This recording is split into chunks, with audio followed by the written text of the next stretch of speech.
Motifnya apa? Suka sama suka lah ya, betul? Suka sama suka, perempuan betul? Ya, suka sama suka.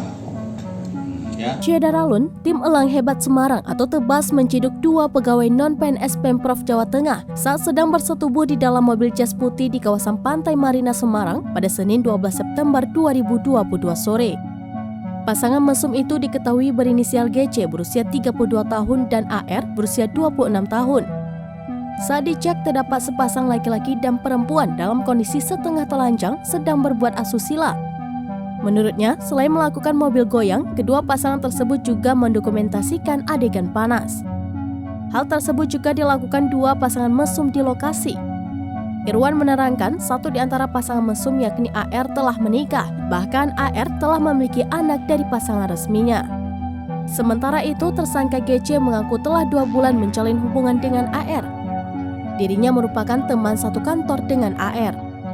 Tersangka AR mengaku baru memiliki 1 anak dari suami sahnya, anaknya yang saat ini berusia 2 tahun.